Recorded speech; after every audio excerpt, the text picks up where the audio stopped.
penning words that condemn. The year is 1486. A Dominican friar sits at his desk, quill scratching across parchment. Heinrich Kramer is writing a book that will condemn thousands of women to death. The Malleus Maleficarum, the Hammer of Witches. And in it, he declares that midwives, these women who bring life into the world, surpass all others in wickedness. Why? Because they have access to newborn babies, knowledge of women's bodies, the power to ease pain, gifts that Kramer insists could only come from the devil himself. Hey there, night owls. Welcome back to Hearts and History. I'm so glad you're here for another bedtime story from the past. Go ahead and get comfortable, dim those lights, settle into your pillows. If this is your first time here, hit that subscribe button. We're building a community of history lovers who fall asleep learning something new. Drop a comment and tell me where you're listening from tonight. What time is it there? I love hearing from you all around the world. Now here's what's fascinating about this story. Most midwives were never accused of witchcraft. Not even close. The vast majority lived and worked in their communities, respected and essential. But some were hunted, some faced the flames. And the reasons why reveal something dark about how knowledge becomes dangerous when it threatens the wrong people, because midwives held power that made certain men very, very uncomfortable. Let me paint you a picture of medieval Europe, where healing could get you killed. For centuries, midwives were the guardians of birth. They attended every delivery, rich or poor, noble or peasant. These women guided new souls into the world with knowledge passed down through generations. They knew which herbs eased labour pains, which positions helped difficult births, how to save a mother bleeding out after delivery. They were healers, advisors, keepers of women's secrets, until someone decided that all this wisdom, this ancient feminine knowledge, was actually witchcraft. Back to Kramer, hunched over his manuscript. What terrified him about midwives? They had access to the most vulnerable moment of human existence, birth. They could touch newborns before anyone else, hold them, and in Kramer's twisted mind, this meant they could steal souls for Satan, offer innocent babies to demons, use their herbs and incantations to pervert God's will.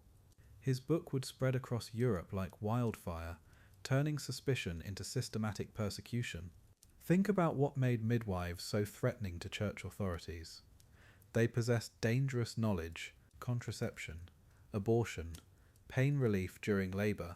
In Catholic Europe, preventing pregnancy was sin, ending it was murder, and easing the pain of childbirth, that was defying God's punishment for Eve's original sin.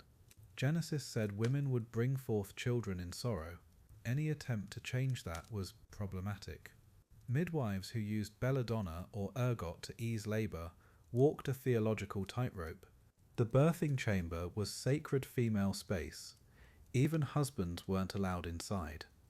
Here, women laboured surrounded only by other women. Midwives, mothers, sisters, neighbours. They shared knowledge that men couldn't access, whispered about herbs that prevented conception, remedies for difficult pregnancies, secrets of the female body that had been hidden from male authorities for generations. This exclusion made powerful men deeply uncomfortable. What were these women doing in there? What weren't they being told? Midwives walked between worlds. They witnessed birth and death, often in the same night. They knew who was pregnant before anyone else, who had miscarried, who was trying to conceive. They collected umbilical cords, cauls, placentas, materials that witch hunters claimed were ingredients for dark magic. But here's the thing, these women were usually pillars of their communities, trusted, essential, respected, until they weren't, until knowledge became suspicion, until healing became heresy. The church tried to control midwifery by requiring licenses, oaths swearing they wouldn't practice witchcraft, emergency baptism training for babies who might not survive. This created impossible situations. If a baby died unbaptized, was the midwife negligent? If she baptized one that seemed stillborn, was she mocking the sacred rite? Every choice carried the risk of accusation. Every herb, every prayer, every traditional remedy could be reframed as evidence of demonic alliance. As male physicians began entering obstetrics, traditional midwifery knowledge had to be either incorporated or discredited. University-educated doctors, with their instruments and theories, wanted authority over women's reproductive health. If midwives were potentially in league with devils, if their herbs were demonic rather than divine, then perhaps these new male professionals were the safer choice. It wasn't conspiracy, just cultural current. One form of authority eroding while another built up. Picture that medieval midwife in her candle-lit birthing chamber. Experienced hands guiding new life into the world. Herbs brewed from generations of knowledge. Prayers whispered over labouring women. She saved lives, eased suffering, brought joy, and for some women in some places, this noble calling made them targets. The healers became the hunted. Knowledge became dangerous. Wisdom became witchcraft. But their legacy survived, transformed into the modern practices that safely deliver babies today. Maleficarum, the hammer of doom. Picture this, 1486.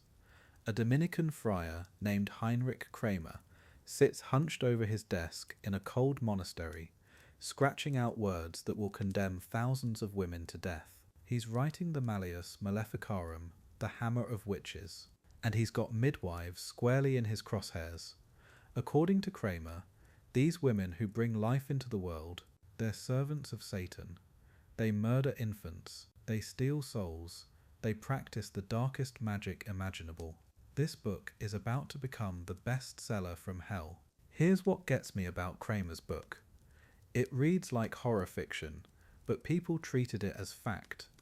He describes midwives offering newborns to demons, collecting umbilical cords and cauls for dark rituals, using their knowledge of women's bodies to cast spells. The detail is disturbing.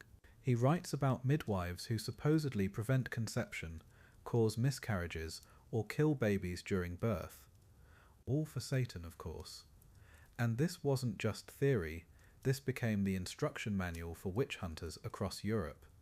Thousands of copies, multiple editions, pure nightmare fuel.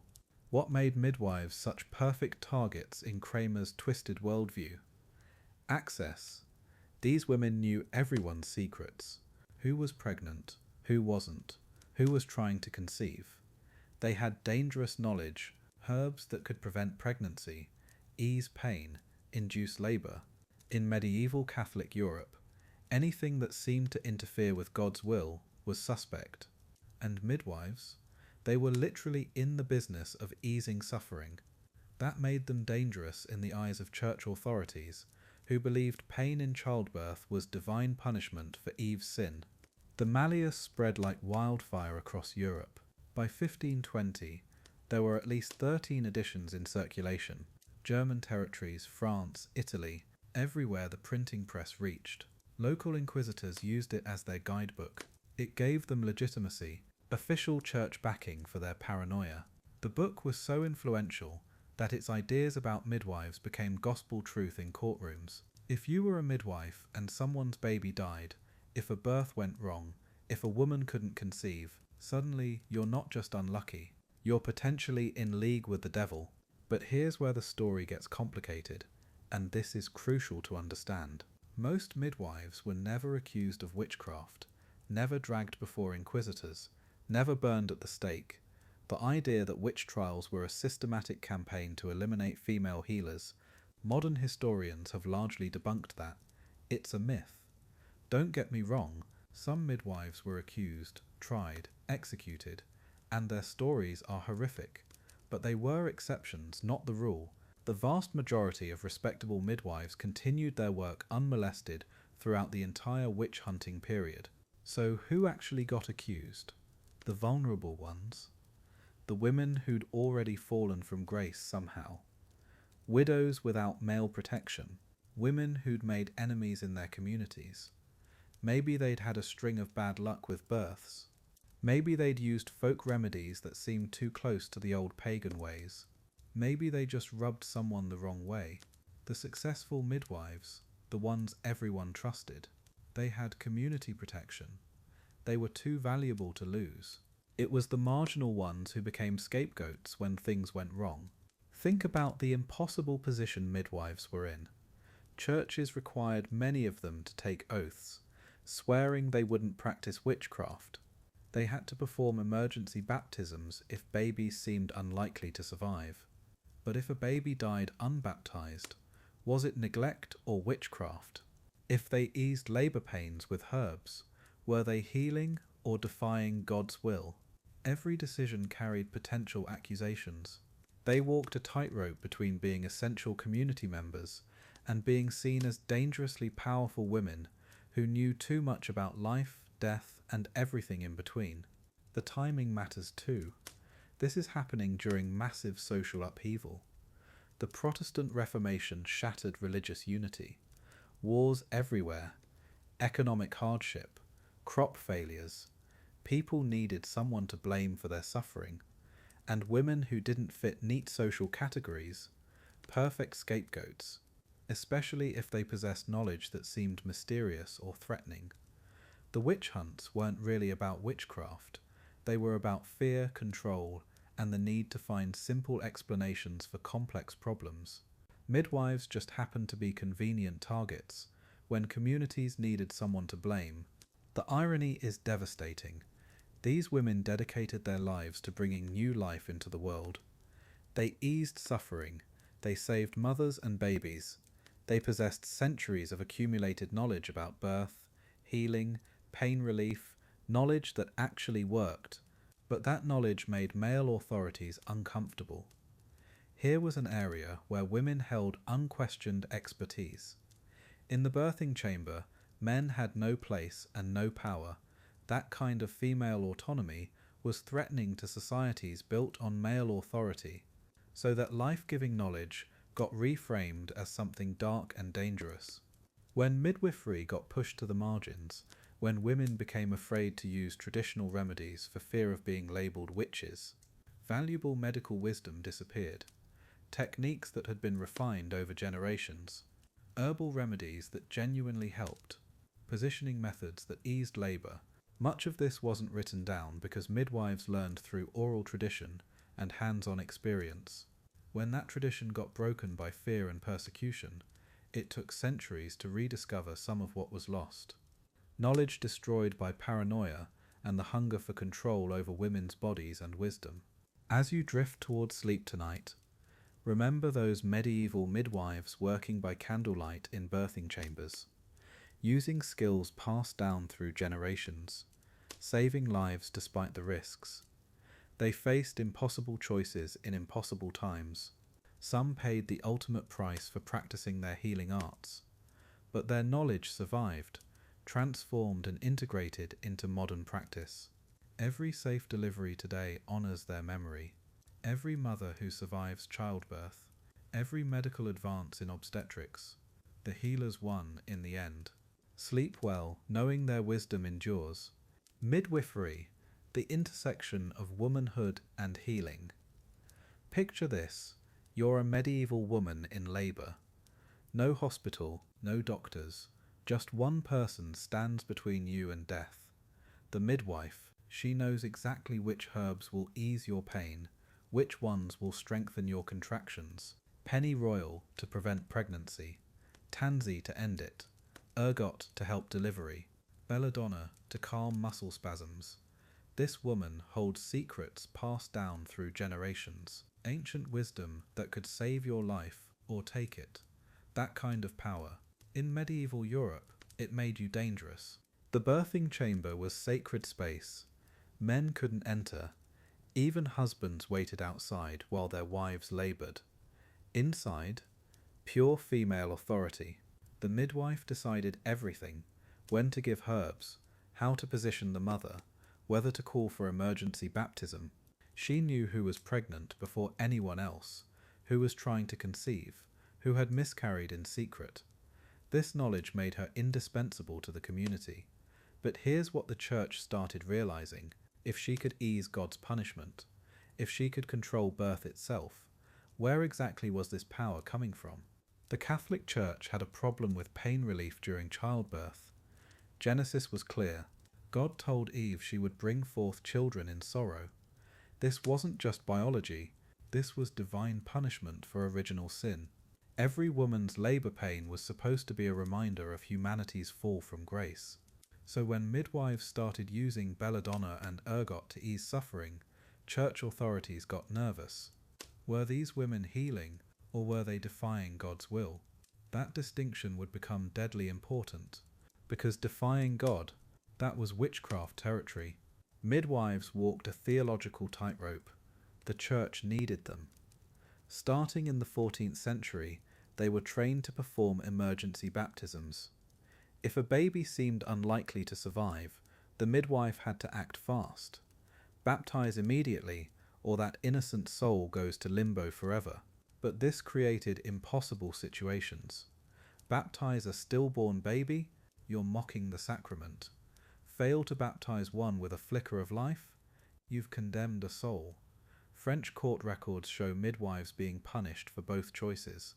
They literally couldn't win, and losing meant accusations of witchcraft. The herbs midwives used were genuinely powerful. Ergot, that fungus growing on rye, it actually strengthened contractions. Deadly nightshade really did reduce muscle spasms. These weren't placebo effects. This was effective medicine developed over centuries of trial and error.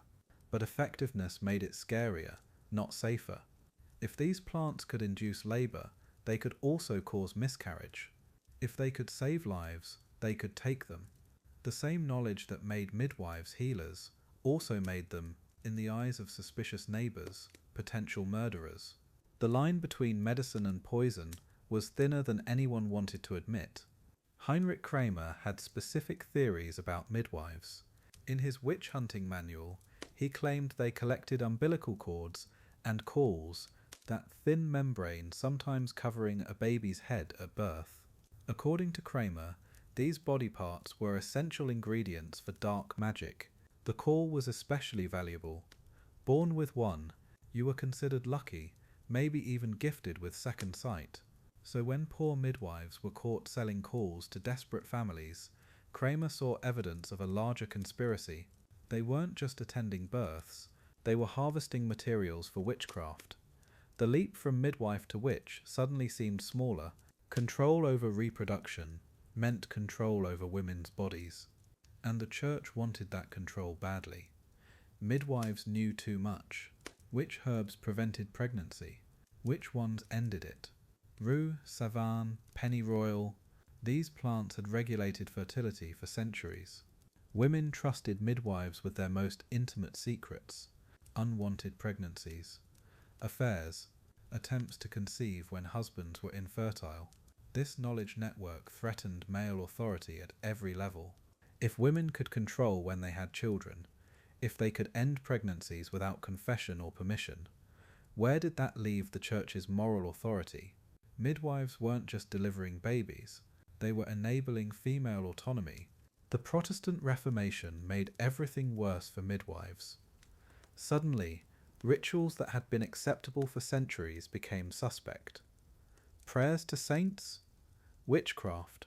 Holy water in remedies? Superstition? Blessed objects for protection during labour? Demonic influence? Scottish midwives who'd learnt their craft in Catholic monasteries found themselves criminally out of step with new Protestant sensibilities. What had been medicine yesterday was witchcraft today. Women healers who'd practiced the same way for decades were suddenly dangerous heretics. The rules changed overnight, the penalties didn't. They got harsher. Not every midwife was accused.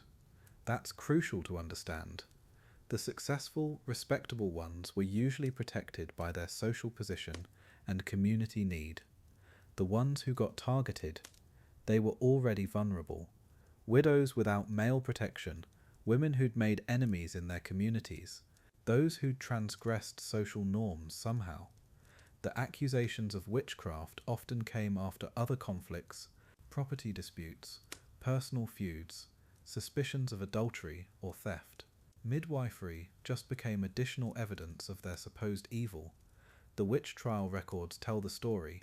It wasn't about the profession itself, it was about punishing women who didn't fit. Male physicians were watching all this unfold. They were starting to claim authority over childbirth, armed with university educations and new instruments. But they knew almost nothing about the practical realities of labour. An experienced midwife understood more about managing complications than the most learned doctor. This created a problem. How do you discredit centuries of female expertise? How do you convince communities to trust inexperienced men over skilled women? The witch accusations helped solve this. If midwives might be in league with devils, if their herbs could be demonic rather than healing, then maybe male physicians were the safer choice after all. When midwives fell under suspicion, valuable medical knowledge disappeared. These women had developed effective techniques over generations, positions that eased labour, herbs that genuinely helped, ways to manage complications that saved lives. But most of it wasn't written down, it was passed through oral tradition and hands-on training. When communities became afraid to use traditional remedies, when women stopped seeking out experienced midwives, that practical wisdom vanished. It would take centuries to rediscover what had been lost. The tragedy wasn't just individual women burned as witches, it was generations of medical knowledge going up in smoke. Times of tremors, a society unsettled. Picture Europe between the 13th and 17th centuries. Everything's falling apart. The Protestant Reformation just shattered religious unity like a hammer through stained glass. Wars everywhere. Catholics fighting Protestants. Protestants fighting other Protestants. Meanwhile, crops are failing. Plague keeps sweeping through towns. People are hungry, scared, and looking for someone to blame. Enter the witch hunts. But here's what's wild. This wasn't random chaos. There was a pattern to who got accused. And midwives? They found themselves caught in the crossfire of something much bigger than just superstition. The Reformation changed everything for women like midwives. Before, you had one church with fairly consistent rules. Sure, there were regional differences, but mostly you knew where you stood. After 1517, complete religious chaos. What used to be acceptable Catholic practice suddenly became Protestant heresy. Those prayers midwives said during difficult births, those blessed herbs they used, those rituals passed down from religious sisters in monastery hospitals, all suspect now, all potentially demonic. In Scotland, anything that smelled like the old Catholic ways could get you dragged before church courts. Midwives who'd learnt their craft in the old world suddenly found themselves practicing in a very dangerous new one. Economic disasters made everything worse. When crops failed and people started starving, they needed someone to blame. Can't exactly burn the weather, right? So they looked for human causes. Witches poisoning wells, witches cursing livestock, witches casting spells on grain stores. And who had knowledge of herbs and potions? Who knew about plants that could heal or harm? Midwives. Their expertise in medicinal plants, which had always made them valuable, now made them dangerous. When your baby dies and you're looking for answers beyond God's will, the woman who attended the birth becomes a very convenient target. Desperation breeds suspicion. Suspicion breeds accusations. The women who actually got accused weren't the respected, well-connected midwives. They were the vulnerable ones, widows without male protection, unmarried women living alone, the poor ones who charged less and attracted clients from the margins of society, the ones who'd somehow made enemies or broken social rules. Think about it, successful midwives had powerful clients, rich merchants' wives, nobility, people who could protect them, but the midwife who served the poor quarters, who maybe helped women with unwanted pregnancies, who lived on the edge of respectability, she was fair game. Vulnerability plus visibility equals target. That was the awful math of witch hunting. Midwives held this unique position that made authorities deeply uncomfortable. They knew everyone's secrets: who was pregnant, who was trying to conceive, who'd miscarried. They worked in the birthing chamber where even husbands couldn't enter. This female-only space where women laboured and screamed and sometimes died, and only other women witnessed it. Think about how threatening that was to male authority. Priests controlled souls, lords controlled land, but midwives? They controlled the most mysterious and powerful process of all, bringing life into the world. That kind of exclusive knowledge, exclusive power, in a society obsessed with male dominance, that was dangerous territory. The specific knowledge that got midwives in trouble was their understanding of contraception and abortion. They knew pennyroyal could prevent pregnancy, tansy could bring on delayed periods, rue and savan could end unwanted pregnancies. This wasn't just medical knowledge, it was power over God's plan. At least that's how church authorities saw it. If midwives knew how to prevent life from starting, couldn't they also know how to end life that had already begun? The same herbs used to ease a difficult labour could be reframed as murder weapons. Knowledge of women's bodies became evidence of diabolic alliance. Healing became potential killing. The line was terrifyingly thin. Here's where theology got really twisted. The church taught that pain in childbirth was God's punishment for Eve's original sin. Genesis was clear: "In sorrow shalt thou bring forth children." So when midwives used belladonna or ergot to ease labour pains, they were literally fighting against divine will, trying to undo God's curse. That made pain relief during birth a theological crime. Imagine being a midwife watching a woman suffer, knowing you could help her, but also knowing that helping might be seen as serving Satan. Some midwives used these pain-relieving herbs anyway. Their compassion made them criminals in the eyes of church authorities, who valued theological purity over human suffering. The church tried to control midwives through licensing and oaths. Many communities required midwives to swear they wouldn't practice witchcraft. An 18th century English oath literally said, "You shall not in any wise use or exercise any manner of witchcraft, charm, or sorcery."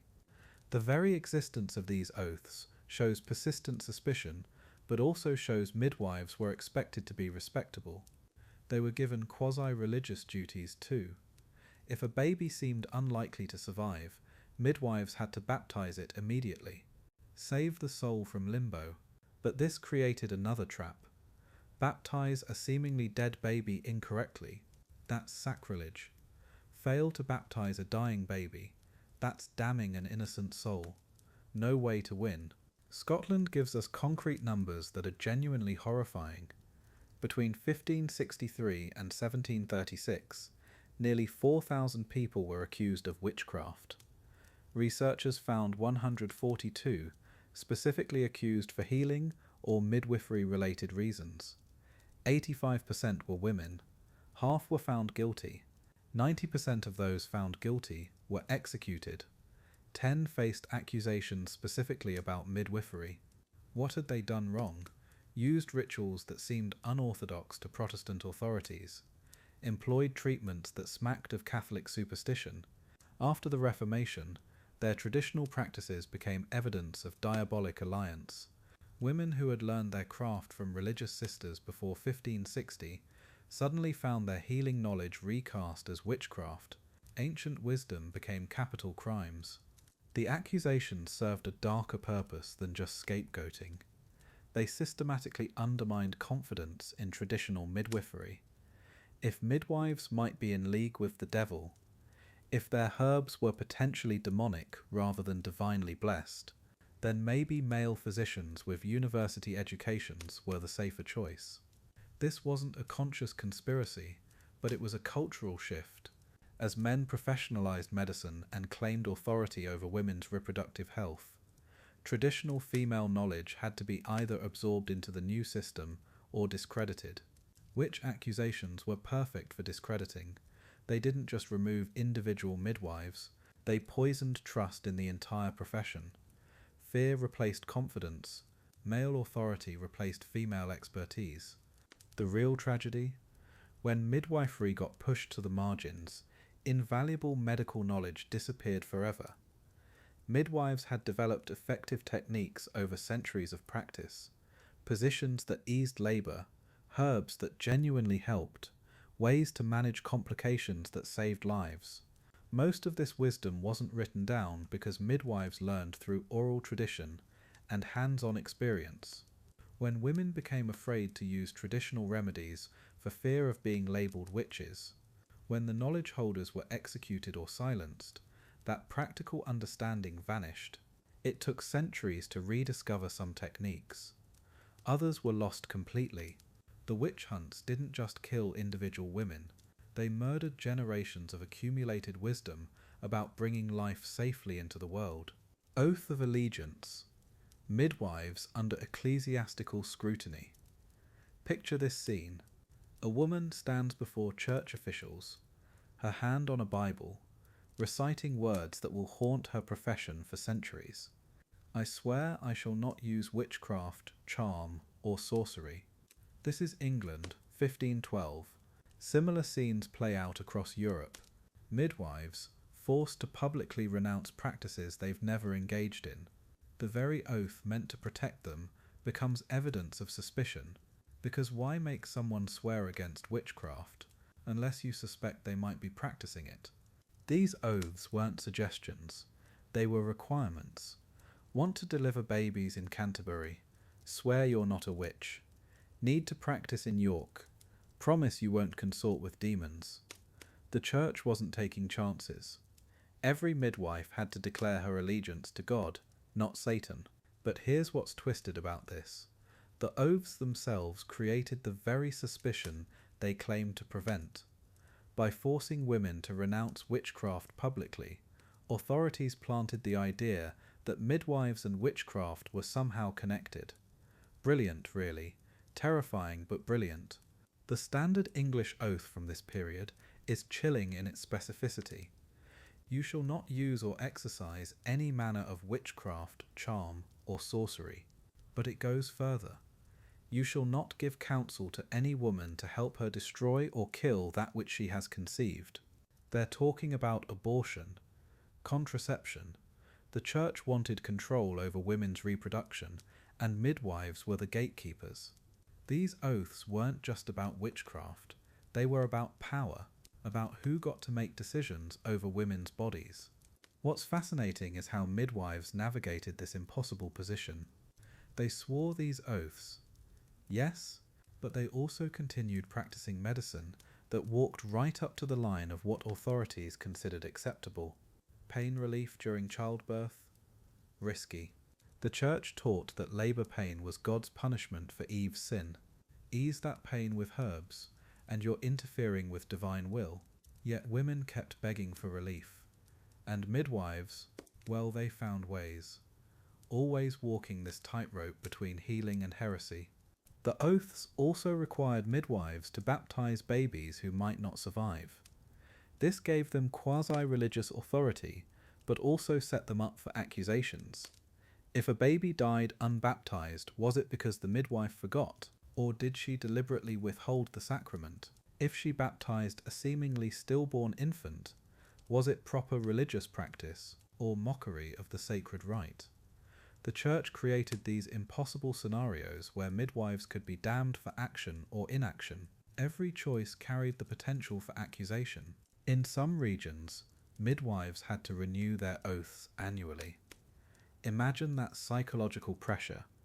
Every year, standing before church officials, swearing again that you're not in league with Satan. The constant reminder that your neighbours, your community, the very institution meant to protect souls, they're all watching you, waiting for you to slip up. One suspicious death, one baby born with a deformity, one woman who hemorrhages despite your best efforts. Any of it could become evidence against you. But here's where it gets really complicated. Many midwives genuinely believed in these oaths. They were devout Christians who saw their work as God's calling. They wanted church approval. They needed community trust, so they embraced the religious framework, even when it constrained them. They learned to describe their herbal knowledge in terms the church would accept. They framed their pain relief as God's mercy, not medical intervention. They became experts at navigating religious language while practicing practical medicine. The most successful midwives were those who mastered this double life. Publicly pious, privately pragmatic, they attended church regularly, spoke in religious terms about their work, maintained spotless reputations, but in the birthing chamber, away from prying eyes, they did what they'd always done, used herbs that worked, positioned women for easier delivery, saved lives through skill, not prayer. The oath became performance, but the medicine remained real. This balancing act required incredible psychological strength. What's heartbreaking is how the oath system created paranoia among midwives themselves. If you're forced to swear you're not a witch, you start wondering about your colleagues. Does Margaret use herbs I've never heard of? Why does Catherine have better survival rates than the rest of us? The oaths didn't just protect the church from witchy midwives, they turned midwives against each other. Cooperation became suspicion. Sharing knowledge became dangerous. The very community that had sustained women's medical practice began fracturing. The paradox ran deeper than anyone realized. The more midwives proved their trustworthiness by taking oaths, the more the oaths suggested they needed watching.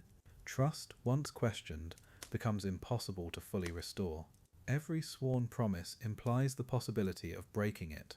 Every public declaration of innocence suggests hidden guilt.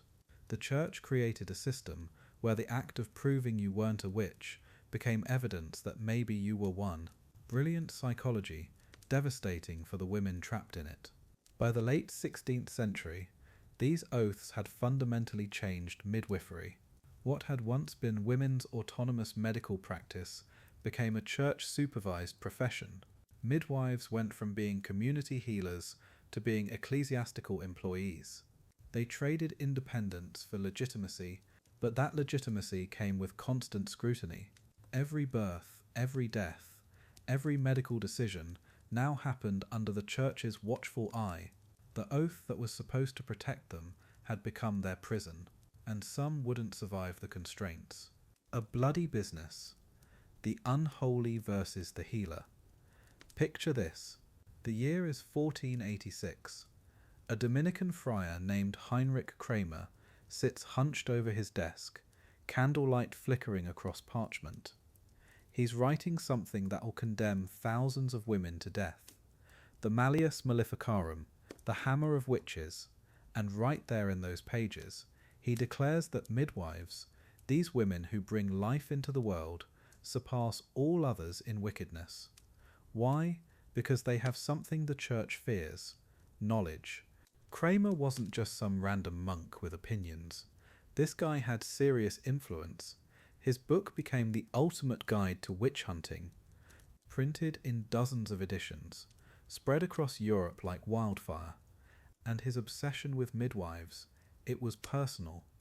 He'd watched them work in their birthing chambers, seen them ease pain with herbs, help women through labour, and all he could think was, this has to be the devil's work. No way women could possess such power naturally. The accusations in that book, they're genuinely disturbing. Kramer claimed midwives murdered newborns and offered them to Satan, stole babies to raise as witches, used umbilical cords and cauls, that thin membrane sometimes covering a baby's head, as ingredients for dark magic. He painted these women as monsters who perverted the miracle of birth. Every tool of their trade became evidence of evil. Even their most sacred duty, bringing life, was twisted into something sinister. Here's what really terrified the church. Midwives knew things. They understood which herbs prevented pregnancy, which ones could end it. Pennyroyal, tansy, rue. These plants had been used for centuries to regulate fertility. But that knowledge, in medieval Catholic Europe, that was dangerous territory. If they could prevent life, the reasoning went, couldn't they also destroy it? Their wisdom about women's bodies became their greatest threat. Every remedy looked like witchcraft to suspicious eyes. Pain relief during childbirth. That's where things got really twisted. The church taught that labour pains were God's punishment for Eve's original sin. Genesis chapter 3, "In sorrow shalt thou bring forth children." So when midwives used belladonna or ergot to ease that suffering, they weren't just practicing medicine, they were defying divine will, subverting God's judgment. Every woman who birthed without agony was evidence that these healers were trafficking with dark powers. The birthing chamber was sacred female space. No men allowed, not even husbands, just women, working by candlelight, speaking in whispers, sharing secrets passed down through generations. Midwives knew who was pregnant, who was trying to conceive, who had miscarried.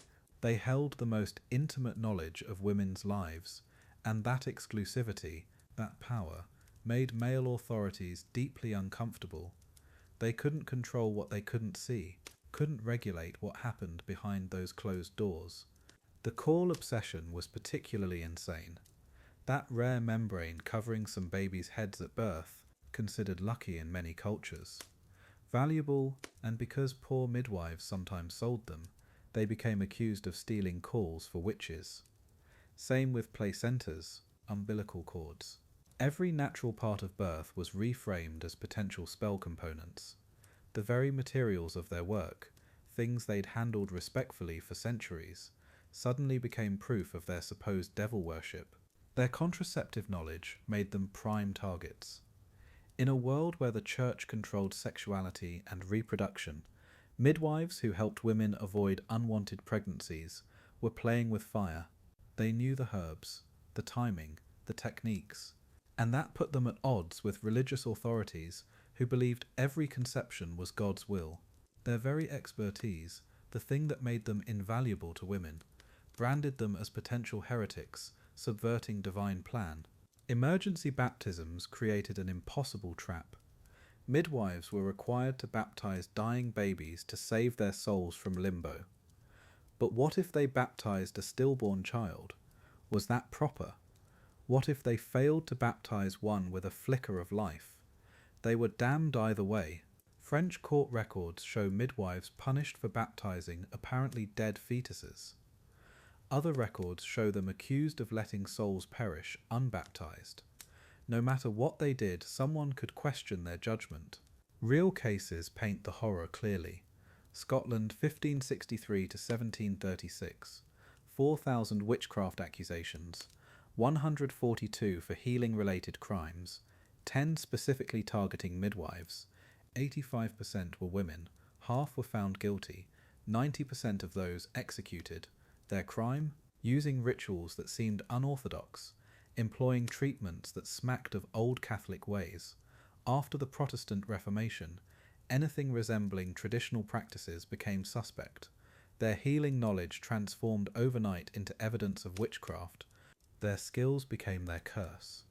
Centuries of accumulated wisdom about birth, pain relief, women's health, all of it recast as demonic knowledge. The tragedy isn't just the lives lost to accusations, it's the medical understanding that vanished. Effective techniques forgotten, helpful herbs abandoned, traditional practices driven underground. When societies turned against their healers, they lost invaluable knowledge that took generations to rediscover. The midwives who survived did so by hiding their expertise, the very thing that made them so valuable. Witch midwife, the dual demons of the church. Here's what's absolutely wild about the church's relationship with midwives. They needed them desperately, but they also feared them completely. Picture this impossible situation. The same institution that licensed midwives, trained them in sacred duties, and relied on them to save infant souls, was also the institution writing treatises about how midwives were agents of Satan. Talk about mixed messages. This wasn't just religious paranoia. This was systematic contradiction that put thousands of women in an impossible position. Starting in the 14th century, the church gave midwives a sacred duty. Emergency baptism. If a baby looked like it might not survive, the midwife had to baptize it immediately, not later, not when the priest arrived. Right there in the birthing chamber, she'd whisper the Latin words, sprinkle holy water, and ensure that innocent soul reached heaven instead of limbo. This made her a religious agent, an unofficial priest in the most crucial moments. But here's the catch. What if she got it wrong? Imagine being responsible for a soul's eternal fate. If the baby died unbaptized, was it because you forgot, or because you deliberately withheld salvation? If you baptized what looked like a stillborn infant, did you do it correctly, or did you mock a sacred sacrament? French court records show midwives getting dragged before judges for baptizing babies that appeared dead. Desperate parents wanted their child's soul saved. But if the baptism seemed improper, suddenly you're practicing witchcraft. Damned either way. Then there was the pain relief problem. The church taught that labor pain was God's punishment for Eve's original sin. Genesis chapter 3, in sorrow shalt thou bring forth children. If you eased that divinely ordained suffering with belladonna or ergot, you were subverting God's will. Never mind that these herbs actually worked. Ergot strengthened contractions. Belladonna reduced muscle spasms. But using them, that could be cast as calling on dark powers. Healing became heresy. Medicine became magic. Same actions, different interpretation depending on who was watching. The licensing system reveals this contradiction perfectly. Midwives had to swear oaths to the church. An 18th century English oath required them to promise, "You shall not in any wise use or exercise any manner of witchcraft, charm, or sorcery." But then the same church expected them to perform quasi-religious rituals, baptisms, blessings, prayers over labouring mothers. So they're forbidden from using spiritual practices while being required to use spiritual practices. The church created a job description that was literally impossible to fulfill correctly. Here's a specific nightmare scenario from medieval records. A baby is born apparently stillborn. The mother's screaming for baptism. The family's begging. You're the midwife. Do you baptize what looks like a corpse? Church law says you can only baptize the living, but what if there's a flicker of life you missed? What if the soul is departing right now? Whatever you choose, someone can later claim you acted with evil intent. Wait too long, you condemned a soul. Act too fast, you mocked the sacrament. Scotland's witch trials reveal the brutal reality. Between 1563 and 1736, 10 midwives faced specific accusations related to their birthing work. Their crime? Using rituals that seemed too Catholic after the Protestant Reformation. Prayers to saints, holy water, blessed objects, practices they'd learned from monastic hospital nurses before 1560, were now evidence of witchcraft. The Protestant authorities saw Catholic traditions as demonic, so these women found their medical knowledge reclassified as devil worship overnight. Same herbs, same prayers, different religious regime, suddenly they're witches. The Spanish Inquisition made it even worse for midwives of colour, African and Indigenous midwives in 1620s. Hispaniola possessed plant knowledge and spiritual practices from their own traditions. To the Inquisition, this was doubly damning. Not just medical knowledge, but non-Christian medical knowledge. Their very identity marked them as dangerous. They faced accusations not just for what they did, but for who they were. Cultural healing traditions that had saved lives for centuries became evidence of demonic pacts. Knowledge became guilt by ethnicity. What's so cruel is how the church used midwives as scapegoats for their own theological contradictions. They needed women who understood birth, who could act quickly in emergencies, who possessed practical knowledge about life and death.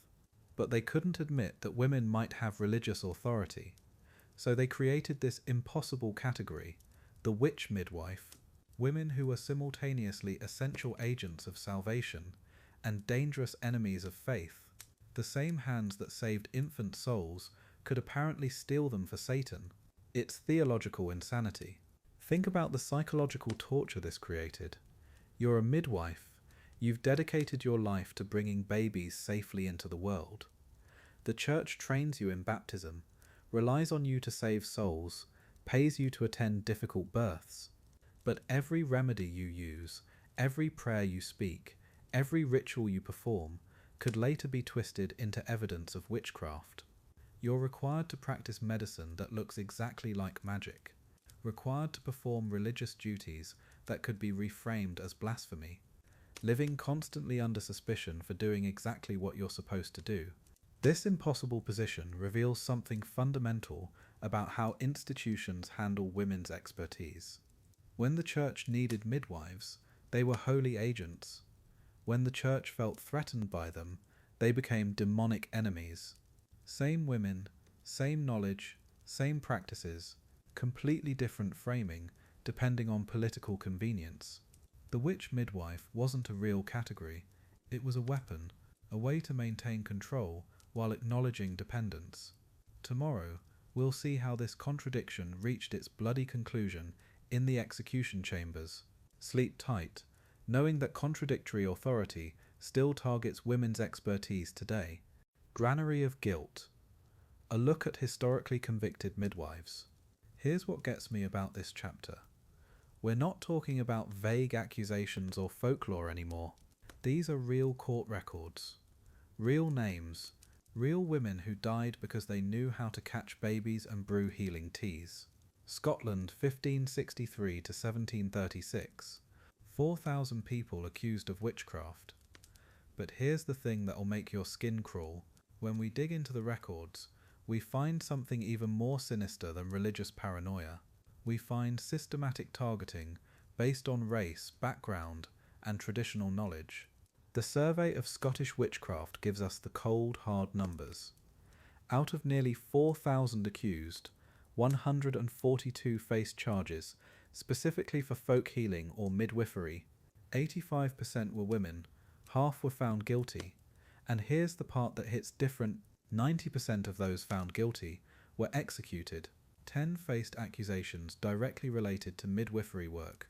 What had they done wrong? They'd used rituals that seemed strange to Protestant authorities. They'd employed treatments that smelled of old Catholic ways. They'd healed people.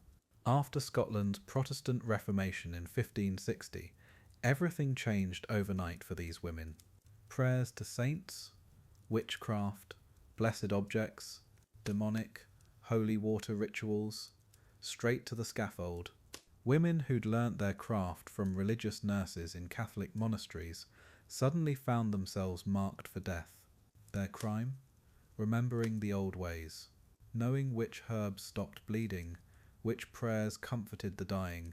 Knowledge that had saved lives for generations was now evidence of Satan's influence. The Reformation didn't just change religion, it criminalised women's wisdom. One Scottish case that haunts me: Agnes Sampson, accused in 1590. She was a respected midwife and healer in Haddington. Her crime: she'd used herbal remedies and spoke certain words during difficult births. Under torture, she confessed to meeting with the devil, to causing storms, to plotting against King James himself. The king personally interrogated her.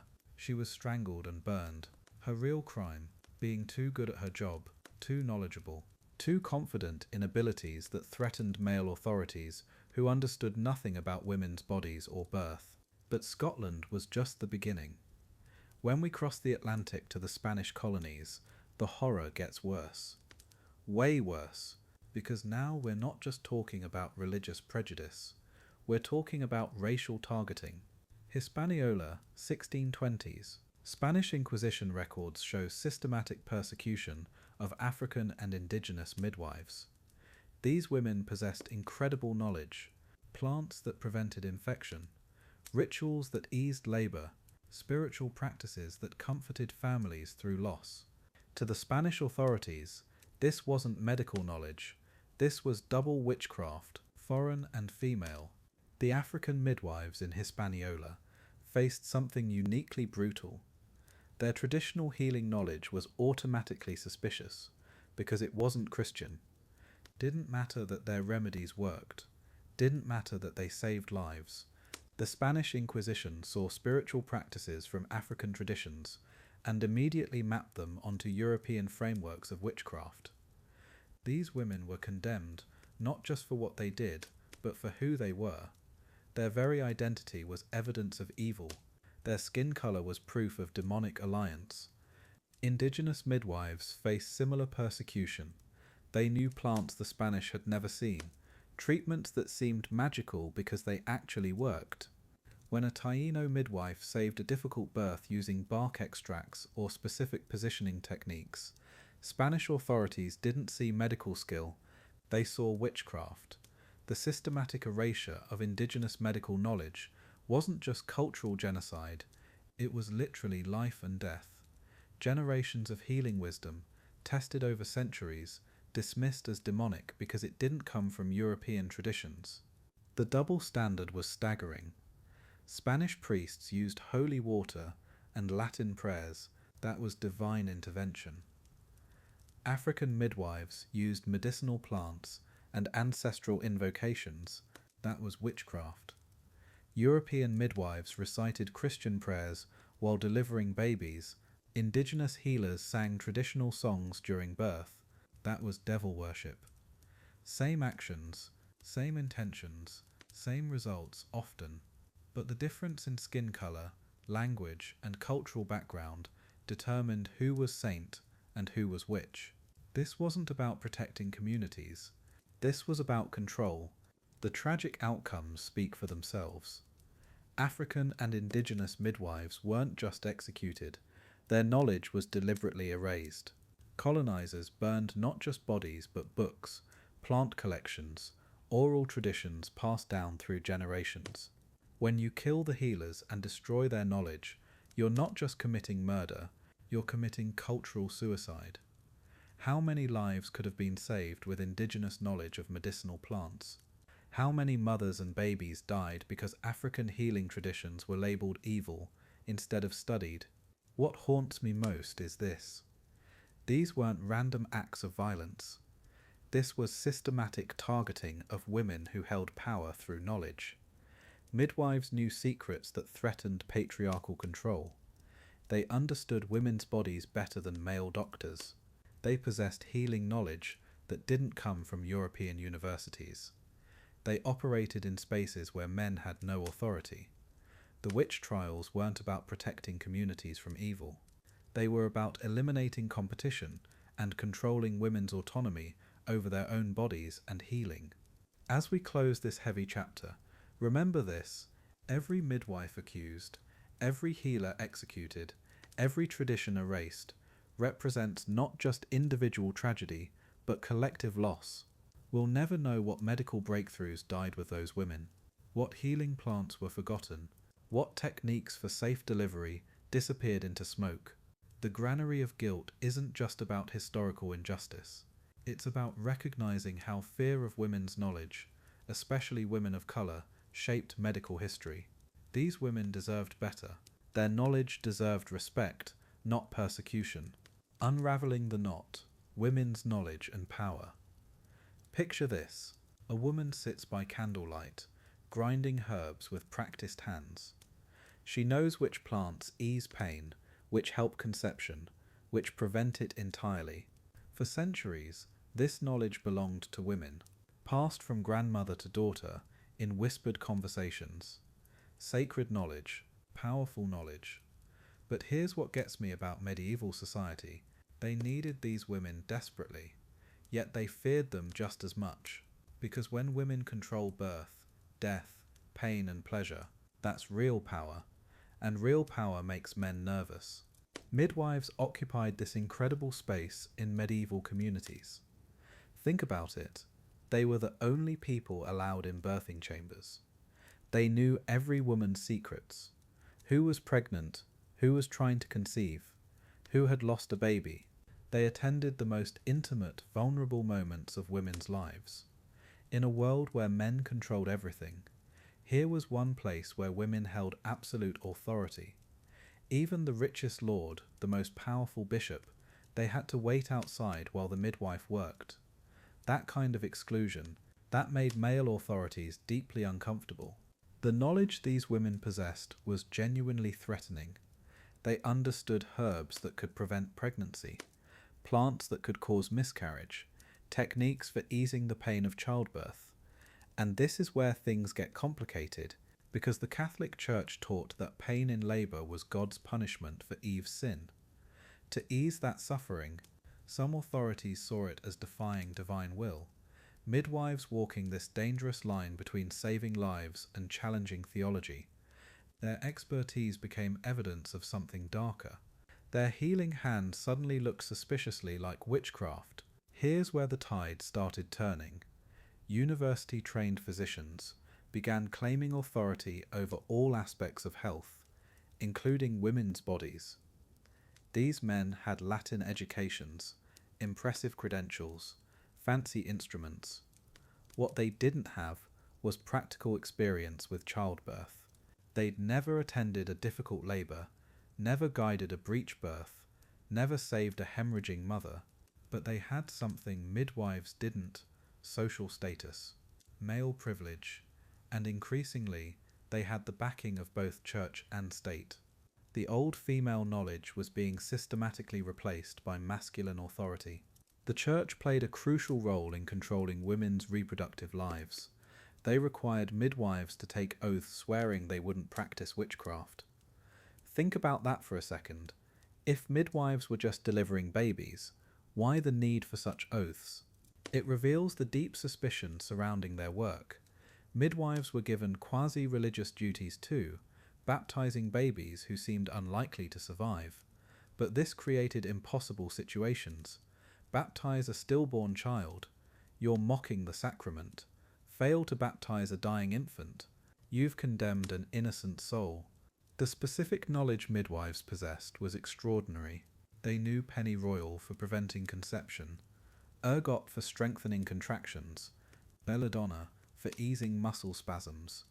They understood birth positions that reduced complications, techniques for turning breech babies, how to manage hemorrhaging after delivery. This wasn't superstition. This was centuries of accumulated medical wisdom, passed down through oral tradition, because most midwives couldn't read or write. But when this knowledge was labelled as witchcraft, when women became afraid to use traditional remedies, all that wisdom started disappearing. The consequences of losing this knowledge were devastating. Maternal mortality rates actually increased in some areas as male physicians took over childbirth. These university-trained doctors often refused to examine women directly. Modesty, you know. They diagnosed problems through layers of clothing.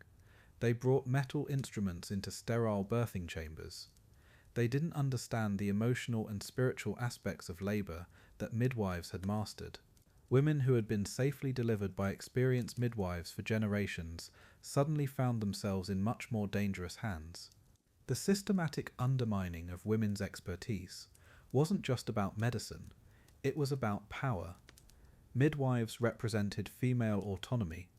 They controlled their own practices, set their own fees, made independent decisions about treatment. In a world that increasingly demanded women be subordinate to male authority, midwives were anomalies, dangerous anomalies, so their knowledge was reframed as dangerous too. What had been healing became witchcraft. What had been wisdom became superstition. What had been female expertise became masculine territory that required proper masculine oversight. Economic factors played a huge role too. Midwifery was often one of the few ways women could earn independent income. Some made decent livings attending births of wealthy families. This economic independence was threatening in societies that expected women to be financially dependent on fathers or husbands. When physicians began claiming obstetric territory, they weren't just asserting medical authority, they were claiming economic opportunities. The money that had flowed to midwives could now flow to university-trained men instead. The broader implications for society were staggering. When women's knowledge about their own bodies was delegitimized, when female expertise was systematically replaced by masculine authority, something fundamental shifted. Women became patients rather than practitioners. Their bodies became territory to be managed by others rather than wisdom they possessed themselves. The ancient connection between women and the mysteries of birth, death, and healing, that sacred knowledge was severed, and society became poorer for it, even if they didn't recognize what they'd lost at the time. As you drift off tonight, think about those medieval midwives working by candlelight in birthing chambers, holding centuries of wisdom in their skilled hands. They saved lives that would otherwise be lost.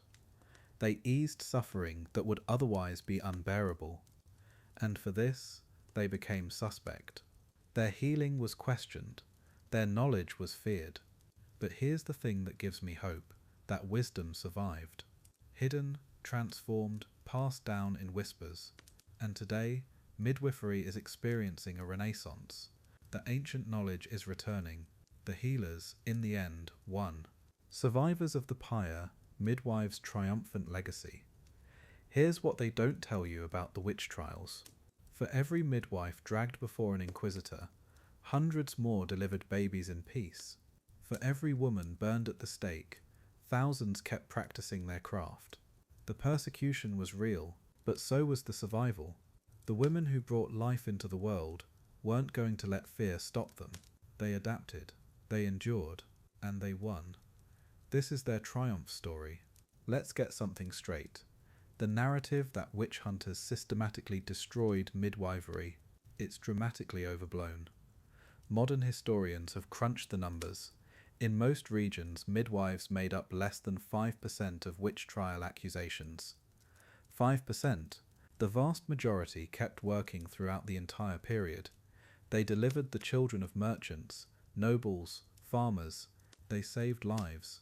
They built reputations. They survived because communities needed them more than they feared them.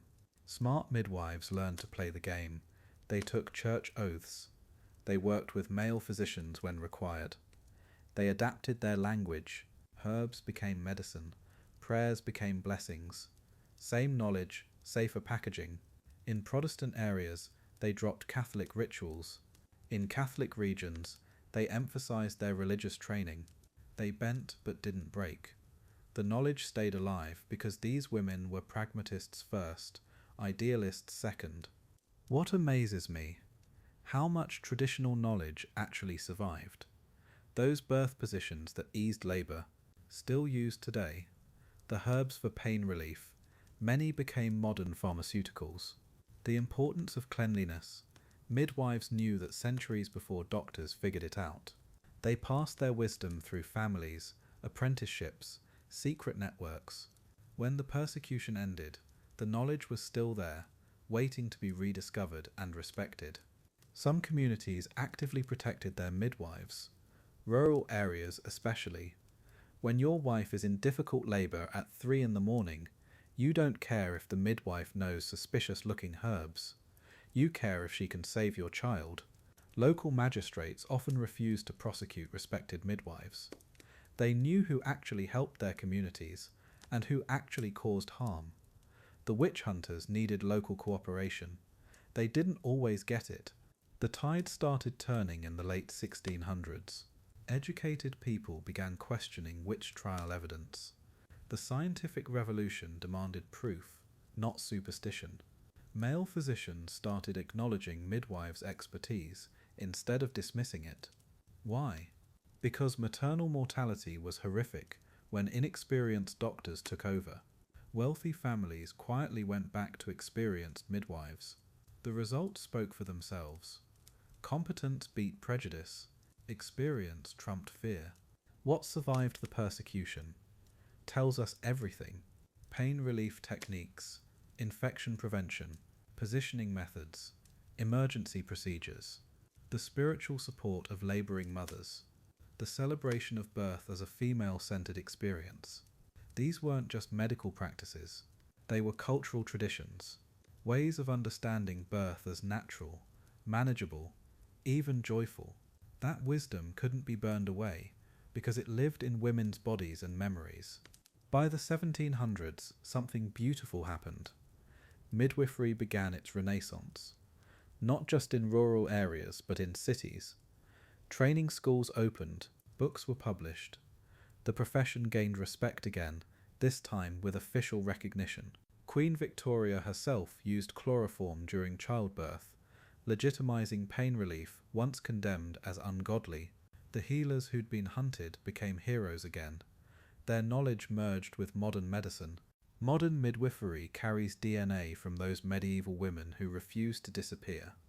The emphasis on natural birth, the focus on emotional support, the understanding that birth isn't a medical emergency, but a life event. These philosophies survived centuries of persecution. Today's certified nurse midwives trace their lineage back to those courageous women who kept practicing despite the danger. The tradition never actually broke, it just went underground. Today, midwives deliver over 300,000 babies annually in the United States alone. They're licensed, respected, protected by law. Hospital systems compete to hire them. Insurance covers their services. What those Dominican friars tried to destroy with their hammer of witches, it not only survived but thrived. The knowledge they called demonic is now evidence-based practice. The women they called witches are now healthcare heroes. The midwives won. That's the real story here. They outlasted the inquisitors, the witch hunters, the prejudice, the fear. Their expertise survived because it worked, because families needed them, because women trusted them.